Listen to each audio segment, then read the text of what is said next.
Now these days, let's not kid ourselves. We produce some wonderful food in our restaurants. And when I say we, the people who do it, not me, but they really do. But I must admit there are days when I say to myself, I'd like some of those good old-fashioned dishes, like a pepper steak or something like that. You know, you just feel like something that isn't quite so challenging, I suppose the word. So I'm going to do a couple of variations on a pepper steak for you today. Now, they're not real fancy pants. One is pretty traditional, the other one's a little bit fancier. First of all, you need a decent piece of steak, and I've got some lovely marbled porterhouse here, which I'm just going to batten out a very little amount. Don't do it too much, but you know, it does help. One, it tenderises a bit, but that's not the real reason for it. The real reason, it was a bit thick, I suppose. And to that, we're going to salt it very well. And one of them, we're going to add quite a bit of pepper. The other one, not so much, because it's a more traditional one, and I will be making a green peppercorn sauce. So one of them is flavoured with black pepper. So as I said, a reasonably good amount of that, because that's the pepper seasoning for that. The other one, a little bit of pepper on it, not too much. And then we just throw in some olive oil into a pan, and we're just going to seal one of them because we're going to finish cooking that in its sauce, and the other one will cook to pretty close to its desired degree. Now do remember the usual rules with steak is you do take it out of the fridge so that it's up to room temperature before you cook it. All right? Of course you know that. Now, I don't want it too hot because, as I said, I'm just sealing one of them. I'm cooking the other one a bit more.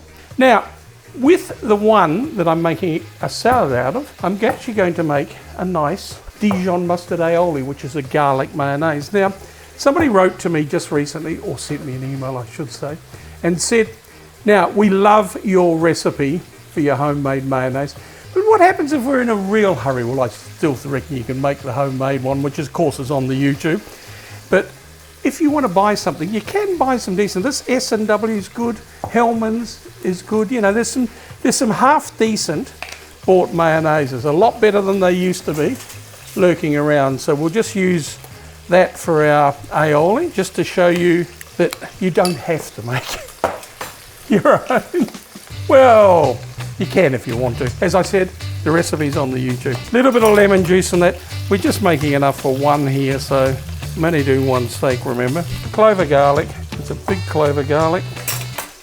And of course, some good Dijon mustard. And when I say Dijon mustard, I mean Dijon mustard from Dijon, not from Mooney Ponds. And just mix that up. You can always add a little bit of water if it's a bit thick, but I will turn the steak before I forget. Remembering I only want to seal one on both sides. Let me just have a little taste. Oh, that's good. See, that's with a bought mayonnaise. You're adding some lovely things like some good mustard to it. It helps. Now we'll take that steak out, because that's the one I'm going to finish in the sauce. The other one we will continue to cook to the desired degree, and then we will rest it while we're making the sauce. Now, just while that's happening, I'm going to make a little salad. Just some nice rocket. A little bit of onion in that will be nice. Once again, some olive oil, not too much. A little bit of balsamic. Right, this is looking rather good actually, to be fair. Now, to that pan, I'm then going to just add a little bit of butter, because this is my sauce, and some shallot. Also, clove of garlic. And don't burn it. So as you can see, it's starting to brown a bit, which is good, but I certainly don't want it to burn. So I will add some stock in there. Just some beef stock, packets fine. Also a bit of brandy. Now this is the more traditional sauce that we're making here, which I'm sure we've all had 4 million versions over the years. And what I've also got is I've got some green peppercorns, which are preserved in brine. I have rinsed those, and we'll just chop them up roughly, which will get all the flavour through. Don't mince them completely, just mash them a little. And to that we then add a little bit of tomato, just diced canned tomato, and don't you dare throw what's left over out, because obviously you can use it or you can put it in the freezer in a takeaway container, you know, just to keep it. And I'm also going to add a bit of cream. We're just going to cook that down. While that's happening, I've just got some parsley here, which I am just going to chop up. It's not just actually for the colour, but it just adds a little bit of herby flavour to this sauce. Return that steak along with some parsley.